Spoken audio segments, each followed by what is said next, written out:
여러분 반갑습니다. 한겨레 데일리 라이브 뉴스 다이브 시작합니다. 어서 오십시오. 고현준입니다. 네, 새롭게 시작되는 월요일 활기차게 인사를 드리고 있습니다만 스튜디오에는 아직 구성원들이 모두 도착하지 못하셨습니다.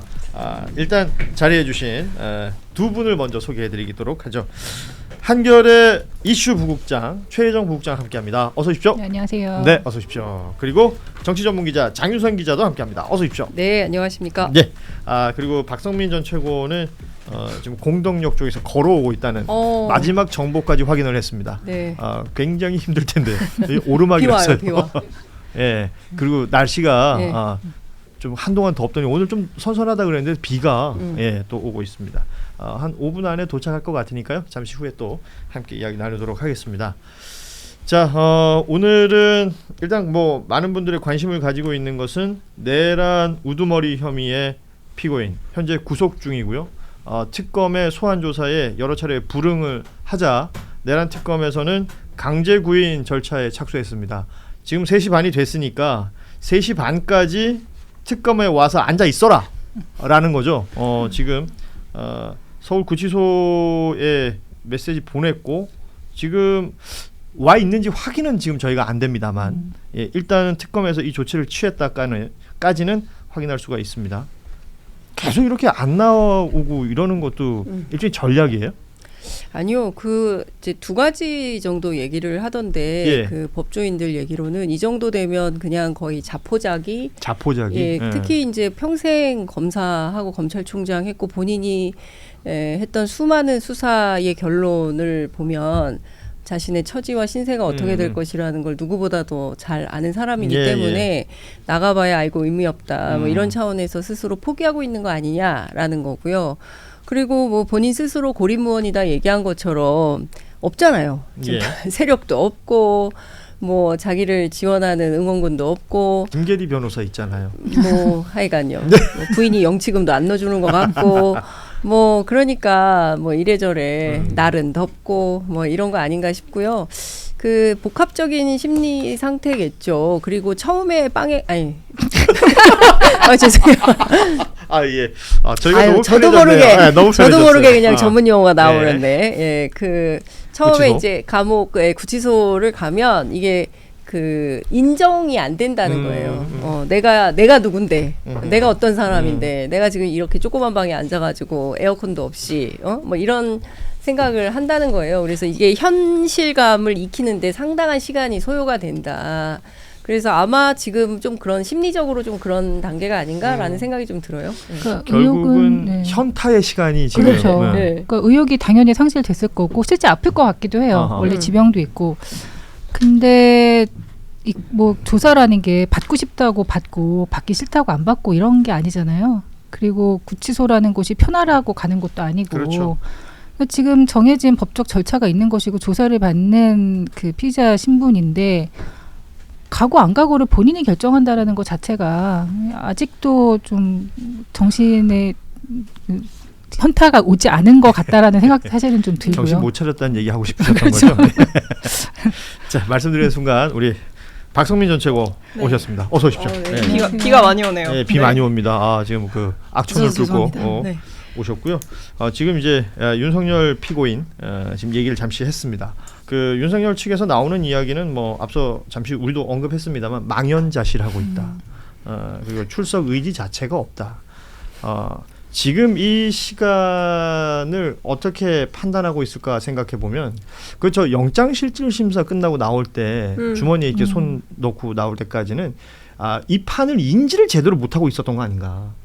그리고 오히려 구치소에서 이 더위에 며칠을 보내면서 뭔가 현타가 온 것 아니겠느냐 라는 생각도 하게 됩니다, 사실.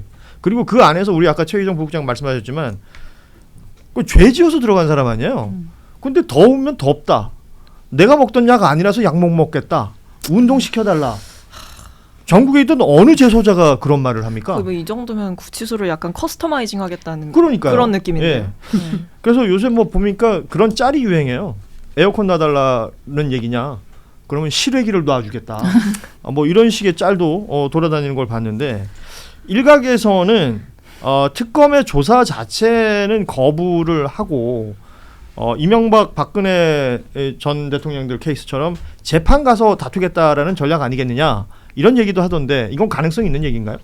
뭐 그거는 뭐 전략으로서 가능한 얘기이긴 한데 저는 재판에서 지금 다투고 있잖아요. 일부분 다투고 그렇죠. 있고 근데도 무슨 설득 타당한 얘기를 한다기보다는 궤변을 늘어놓고 장광설을 늘어놓는 수준이기 때문에 돌파는 안 될 것이다라는 것이고 지금 여죄들에 대해서 추가 기소될 것들이 너무나 많고 특히 외환죄 혐의와 관련해서는 일반 이적죄를 포함해서 불법 전투 개시죄 등 하면 사실상 사형 무기징역 이외에는 다른 선택 불가능한 군형법으로 보자면 그렇죠. 뭐 불법 전투 개시 뭐 이런 맞습니다. 얘기들도 있으니까요. 예. 그런 거 다 종합을 해보면 글쎄 뭐 거기다가 이제 특별법까지 만들어서 사면복권 없다라고 명토 박아서 가는 분위기이기 때문에 민주당에서는 강력하게 추진하겠다라는 입장이 그렇습니다. 나왔죠. 그렇기 때문에 제가 보기에는 피고인 윤석열 입장에서 이 퇴로는 없는데 결국 남은 것은 정치투쟁뿐이잖아요. 그런데 돌아보니 본인과 함께할 소위 정치적 동지도 없고 뭐 변호인도 다 떨어져 나가는 판국에 그러니까 진짜 고립무원 망연자실 할 수밖에 없겠죠. 네. 지금 이제 발언이 바뀌는 사람들 있잖아요. 다 거의 바뀌고 있죠. 그러니까 뭐 소위 말해서 측근이라고 불리던 사람들, 뭐 김태호 안보실 1차장이라든지 아니면 김성훈 경호처 차장. 거기도 바뀌었죠. 지금 발언을 바꾸고 있습니다. 뭐 변호사가 있을 때 없을 때 얘기가 다르다라는 것도 있지만 김태호 안보실 1차장 같은 경우에는 최혜병 특검의 직권남용 피의자로 가서 조사를 받은 것이고 그 자리에서 소위 말하는 그 VIP 경로설에 해당되는 그 회의 7월 31일 회의에 참석했던 자로서 얘기를 했습니다. 결국은 수사보고서를 임기훈 국방비서관이 들고 왔을 때 보고는 크게 화를 냈다. 근데 이 이야기는 작년 7월에 국회 운영에 나와서 했던 말이랑 정면으로 배치되는 얘기거든요. 지금 뭐 다 모른다, 아니다, 뭐 답 안 한다, 뭐 이렇게 가다가 맞다, 경로했다, 화냈다, 그리고 뭐 그 과정을 다 보고 받았다 이렇게 지금 다 얘기를 하고 있기 때문에 뭐 결정적인 증거와 진술들이 나오고 있다라고 생각이 들고 어쨌든 지금 최혜병 특검도 그 말씀하신 2023년 7월 31일 회의를 정조준하고 있거든요. 그래서 그 관련자들 참석했던 사람들 다 압수수색하고 핸드폰 분석하고 특히 뭐 김태효 전 국가안보실 1차장 같은 경우에는 이 회의에서 무슨 얘기 있었는지 뿐만 아니라 그 뒤에 어떤 지시사항을 받았는지 이런 부분들 혹은 은폐하거나 이런 정황들을 어떻게 관여를 했는지 이 부분까지도 다 수사를 하고 있어서 핵심 관련 뭐 공범들이라고 할 수 있겠죠. 뭐 이런 사람들이 지금 다 말이 바뀌고 있다라는 것 자체가 윤 전 대통령이 이제 더 이상 뭐 거짓말을 할 구멍이 없다, 빠져나갈 구멍이 없다라는 생각이 지금 들어요. 보면 되게 웃긴 상황이에요. 그러니까 윤석열 이 피고인이 이제 구치소가 아닌 밖에 있을 때는 윤석열 피고인이 부하들 탓했어요. 내가 한 게 아니라 밑에 애들이 알아서 한 거야라고 그랬는데 들어갔잖아요. 그랬더니 밖에 있는 사람들이 아니 우리는 저 사람이 하는 것을 그냥 보고 있었을 뿐이야 라는 얘기를 또 하고 있는 것 같이 들립니다. 그러니까 구속의 필요성이 증명이 된 것 같아요. 이를 통해서. 바로 그 지점을 저도 얘기하고 싶은 거예요. 그러니까 작년 7월은 현직 대통령이었고 지금은 파면 대통령에 구속된 대통령이잖아요. 전직 대통령이죠. 뭐 그냥 다 자기 살 길 찾아가는 거 아니겠습니까? 각자의 유리함을 생각한다. 괜히 뭐 보호해줄 이유도 없고 오히려 본인이 더 불똥이 튀어서 더 큰 문제가 일어날 수도 있는데 왜 감싸주겠어요? 그럴 이유가 하나도 없죠. 지금. 아니 그러니까 공동정범이 되면 무기징역 이상이잖아요. 근데 최소한 공동정범은 피해야 그냥 명령에 따른 어쩔 수 없는 그렇죠. 행위로. 그래야 본인의 이제 그 감형 사유가 되는 거 아니겠습니까? 그러니까 어떻게든 이제 각자 도생의 길로 들어선 것이고 그리고 명백한 죄수의 딜레마. 제가 시켰어요. 나는 아무것도 안 했어요. 제가 시키는 대로 했을 뿐이에요. 이렇게 해야 자기가 면피하고 빠져나갈 구멍이 생기는 거니까 김태효 씨 같은 경우에는 그런 주장을 하는 것이고 근데 중요한 것은 김태효 씨가 최혜병 특검에서는 그렇게 빠져나갈 사실은 뭐 임기훈을 통해서 한 거고 나는 잘 몰랐고 뭐 이렇게 빠져나갈 구멍이 있지만 내란 특히 외환과 관련해서는 빠져나갈 구멍이 거의 없을 것이다라고 보고 있기 때문에 곧 김태효의 시간이 온다. 이제 이런 말들을 정치권에서는 하고 있어요. 그러니까 향후 뭐 한덕수, 이상민 당시 그 국무회의 참석자들부터 시작해서 이제 조사는 계속 이어질 그렇죠. 건데 예. 비슷한 판이 벌어질 것 같다는 생각이 드는 거예요. 예. 그리고 이 최혜병 특검에서 주목해야 될 것은 어느 날 갑자기 7월 31일 날 느닷없이 화를 내가지고 그거 말이야 그런 실로 사단장 하면은 누가 할 수 있겠어라고 야단을 하면서 뭐 수사 기록도 회수해 와라 뭐 해라 막 이렇게 시켰다는 것인데 임성근 사단장 구명 로비에도 직접 연루가 되어 있는지 이걸 살펴봐야 되고요. 또 하나는 이 격분한 당시 현직 대통령이 야 그거 박정훈 말이야. 걔 그거 구속시켜 라고 했을 개연성이나 가능성 특히 그 집단항명 수계 가장 센 걸로 알아봐 라고 해서 집단항명 수계로 처음에 했다가 이건 너무 센 것 같다 라고 해서 항명죄로 바꿔서 구속 기소하려고 했던 거 아니냐. 그러니까 큰 틀에서 보면 이 사건 자체에 이를테면 가피를 바꾸고 사건을 둔갑시키려고 했던 그 핵심 정점에 현직 대통령이 있었다라고 하면 이거는 묵과하기 어려운 사건입니다. 예, 거기까지 수사가 가야 돼요. 그러니까 왜냐하면 군 검찰단의 이 기소 자체가 최혜병 특검, 이명박 특검이 얘기한 것처럼 공소권 남용이다라고 지적할 정도로 무리한 그렇죠. 기소였다라는 겁니다. 근데 이게 군 검찰단이 진짜 벌어진 일만 가지고 기소를 한 것이 아니라 누군가의 외압이나 그렇죠. 지시가 있는 받았겠죠. 상황에서 네. 한 것이라면 그건 완전히 내용이 달라지는 그렇죠. 상황이 되는 것이다라는 지적해 주셨습니다. 그러니까 지금 어쨌든 조금씩 실체적 진실이 좀 드러나고 있는 거고 예. 그 영장 실질심사에서 그 윤 전 대통령이 그 얘기를 했다고 하잖아요. 뭐 국무위원들도 다 떠난다. 지금 나와 다 연락 끊고 있다. 난 고립무원이다. 전화해도 안 받는다. 전화해도 안 받는다. 그러니까 저걸 이제 지금 이 상황을 징징거림으로 표현하더라고요. 네. 그러니까 나 너무 힘들어. 나 근데 내가 왜 그렇게 구속까지 당해야 돼? 나 변호사 쓸 돈도 없어. 막 이거잖아요. 약간 동정심과 연민을 유도를 하는 건데 그 시기는 지났죠. 뭐 애초부터 먹히지도 않았겠지만 그 뭐 이상민이든 뭐 한덕수든 이미 본인들이 어떻게 될지 본인들 앞날을 지금 뭐 추정하기 어려운 상황 아니겠습니까? 그런데 지금 여기에서 윤 전 대통령을 감싸거나 그러니까 앞으로 여러 가지 수사의 대상이 될 텐데 그럴 하등의 이유가 없죠. 네, 제가 요 얘기 좀 하고 싶은데 그 영치금 관련해서 김계리 아니 김계리가 아니라 이제 어쨌든 400만 원이 모였다는 거잖아요. 근데 재산 신고가 75억이잖아요. 그 세상 우리가 걱정하지 말아야 될 사람이 있으니 연예인이다. 이런 얘기들을 이제 평범한 사람들이 많이 하는데 내란숙의 윤석열한테 그래도 400만 원 이상의 그 영치금이 처음에 뭐 800만 원인가 거쳤다는 거잖아요. 그렇죠.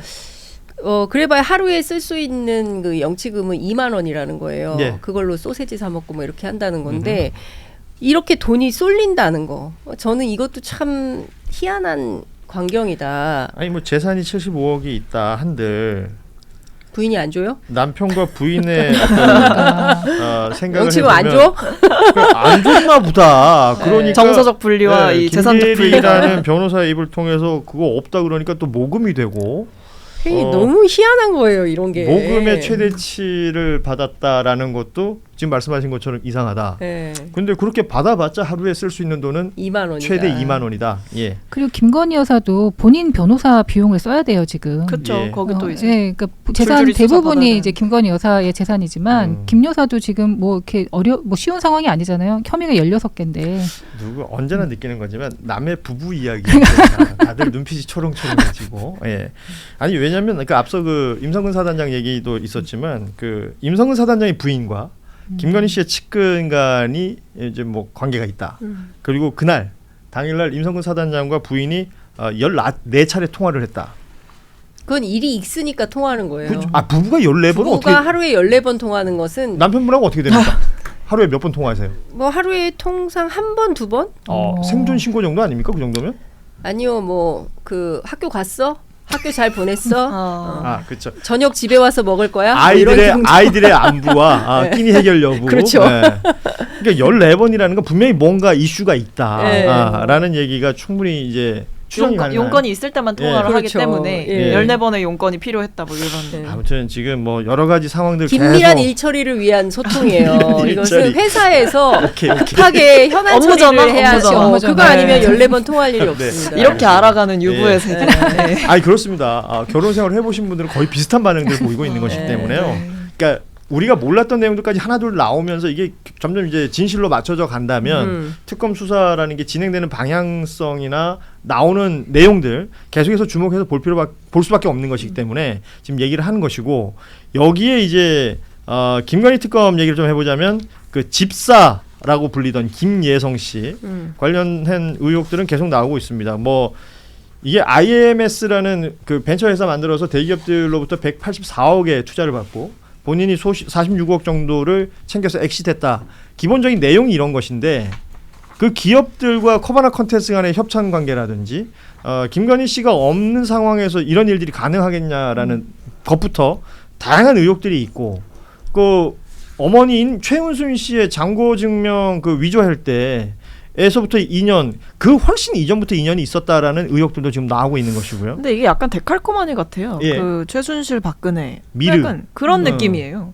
너무 그 그림이 전형적이잖아요. 그래서 그때 나왔던 얘기가 경제 공동체 아니에요. 그렇죠. 아니 근데 그래도 박근혜 전 대통령은 최순실 씨와의 단선인데 그 김건희 씨는 여러 명이에요. 복잡다단하죠. 그렇죠. 예. 이종호 씨하고도 굉장히 오래된 사이고 여기는 패밀리예요. BP 패밀리. 예. 거기다가 김예성 같은 경우에는 집사로서 앞서 말씀하신 대로 도촌동 땅 개발할 때 그 문제에 대해서 이제 어쨌든 그 공범이란 말이에요.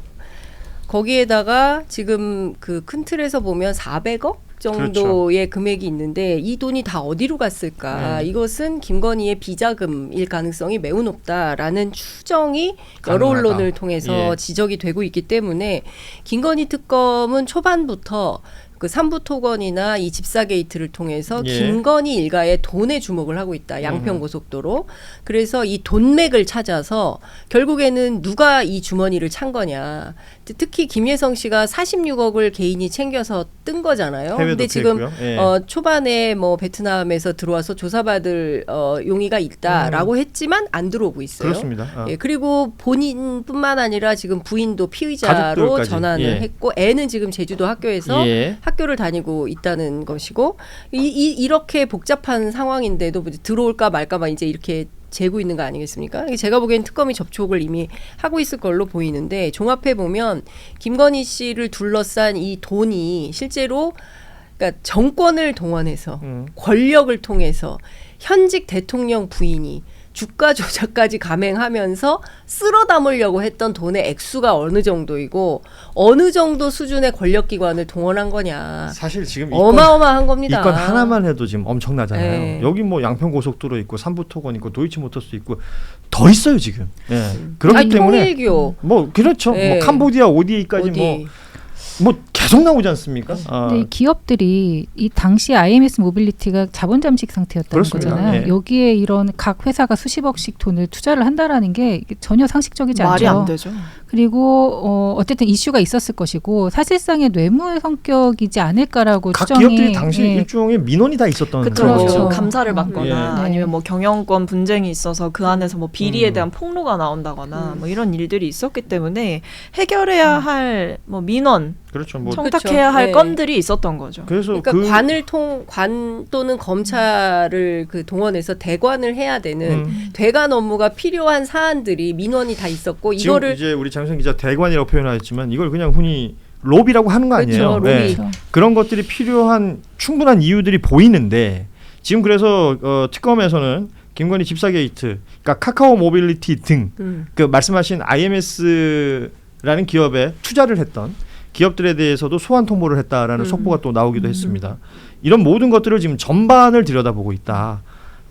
그리고 결국은 이권을 쫓아가는 어떤 돈을 쫓아가는 수사가 진행되고 있는 것 같고요.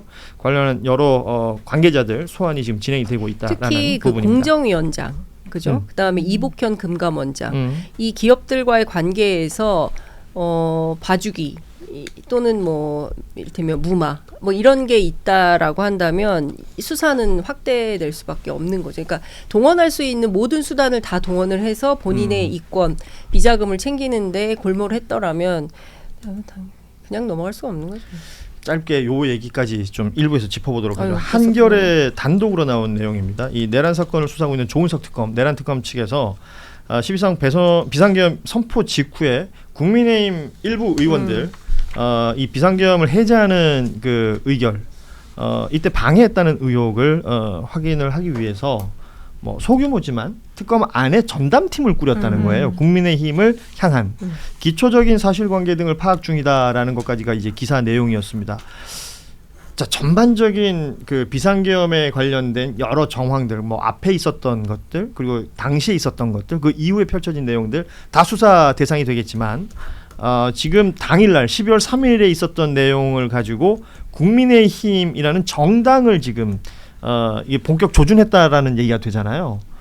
이러면은 뭐 국민의힘에서는 정치보복이다 이런 반발을 하고 있습니다만 이건 굉장히 중요한 수사가 아닐까 싶습니다. 아니 내란 수사를 하는데 무슨 정치보복입니까? 그리고 제가 누누이 얘기하는데 추경호 원내대표는 제가 목격자예요. 봤죠, 현장에서. 그날 봤어요. 현장에서 봤고 원내대표단 일행이 나갔고 경우에 따라서 만약에 민주당만으로 의석수가 차지 않았다라고 하고 추경호 의원이 국회의장한테 요청한 대로 1시간만 좀 미뤄달라고 해서 우물쭈물하다가 늦어졌다라고 하면 그 사이에 또 무슨 일이 벌어졌을지 몰라요. 왜냐하면 그때 실제로 그 작전 지원실에 들어가서 그까짓 거 내가 2번 3번 더 하면 되는데 그리고 계속 총을 쏴서라도 법안 들여다보면서 뭐 방법 없는지 찾았다는 거 아니에요? 법전 들여다보면서 뭐 찾아봐라. 그러니까 2차 3차 계엄을 할 계획을 했었던 것이기 때문에 그 아주 엄중한 상황에서 이 그 해제 결의안을 빠르게 통과시키는데 협조하지 않고 일종의 업무 해태를 했다고 하면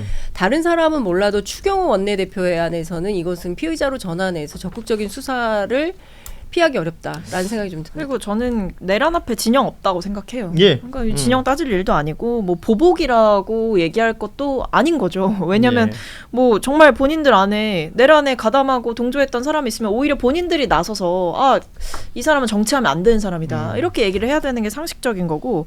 근데 지금 보면 뭐 혁신위에서 뭐 인적 청산 얘기, 뭐 인적 쇄신 얘기 하잖아요. 근데 저는 이것도 결국에 또 공연불만 외우다가 결국에 또 특검 수사 결과 보고 그때서 뭐 한 해 만에 이 얘기 할 것 같다. 그래서 지금 보면 국민의힘에서 굉장히 공허한 정치 레토릭을 계속 쓰고 있는데 국민들의 정서가 그렇지 않다라는 거를 좀 이해해야 될 것 같아요. 사실 뭐 혁신위에서 이런 입장 저런 입장 내지만 혁신위가 아무 강제권이 없지 않습니까? 지금 일단은 그 추경호 원내대표, 그러니까 전 원내대표는 당시에 윤 대통령하고 통화를 했잖아요. 그것도 기록이 확인됐고요. 그러니까 그거 있으니까 일단 거기에 대해 사실관계를 확인을 해야 되고.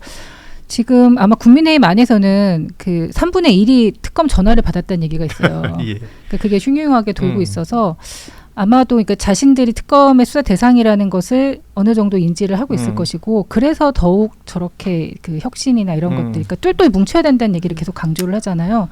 그러니까 지금 혁신하면 안 돼. 지금 우리끼리 갈등하면 안 돼. 일단 우리는 뭉쳐서 싸워야 돼. 지금 그 논리를 계속 설파를 하고 있는 것 같아요. 나경원 의원이나 뭐 장동혁 의원 등은 지금 뭐 언제까지 반성만 할 거냐? 사과 반성을 한 적이 없어요. 근데 제대로 안 했으니까 지금 얘기를 언제 사과했습니까? 아니 또 반대로는 또 조경태 의원 이런 사람들은 또 45명 플러스 알파는 또 다 조사 받아야 되니까 이 당이 자중질환이에요. 그래서 하나로 뭉쳐서 어디론가 가기에는 매우 어렵고. 오늘 얘기 들어보니까 그 국민의힘의 그 다선 중진들이 요새 하는 얘기가 우리 당은 쪼개져야 된다.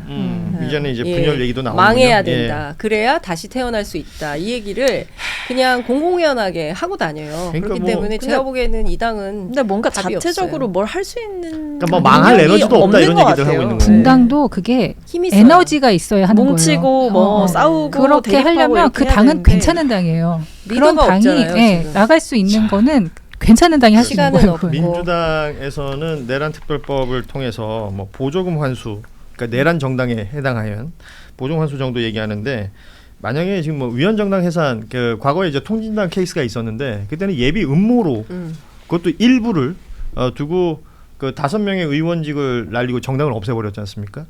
근데 내란을 일으킨 주범 우두머리가 이 당의 당원이었고 스스로가 1호 당원이라고 그랬었습니다. 그리고 그 당이 비상계엄 당일날 보여줬던 행태, 태도 이런 것들이 지금 온 국민이 다 본 상황이기 때문에 관련해서 특검은 어떻게 처리를 할 것이고 향후 재판 과정에서 이런 내용들이 어떻게 판단이 될지 저는 국민들 여론도 굉장히 중요하다고 봐요. 그 요거 하나만 전하면 이재정 의원이 당시 이석기 통합진보당 그 정당 해산 사건의 그 피청구인 측 대리인이었는데 변호인이었는데 당시에 이석기 의원을 감싸고 끊어내지 않았다라는 게 중요한 정당 해산의 사유였다는 거예요. 그렇죠. 중요한 것은 지금 국민의힘도 마찬가지잖아요. 끝까지 윤석열 비호하면서 끊어내지 않았지 않습니까? 똑같은 상황에서 비교한다면 국민의힘은 해산 당하고도 마땅한 정당이다. 이런 비판이 가능할 것 같습니다. 네, 자 오늘 뉴스다이브 월요일 1부 함께했던 시간은 이렇게 마무리하겠습니다. 2부에는 오늘 민주당 박선원 의원이 출연하십니다. 앞서 기자회견이 있었는데요. 윤석열 이 피고인에 대해서 외환유치 의혹 7개 특검에 고발한다. 진상규명해야 된다라는 취지의 기자회견을 했는데 그 이야기 본격적으로 나눠보도록 하겠습니다. 1부 함께해 주신 세 분, 장윤선, 최혜정, 박성민 세 분과는 여기서 인사 나누죠. 고맙습니다. 네, 감사합니다. 감사합니다. 예.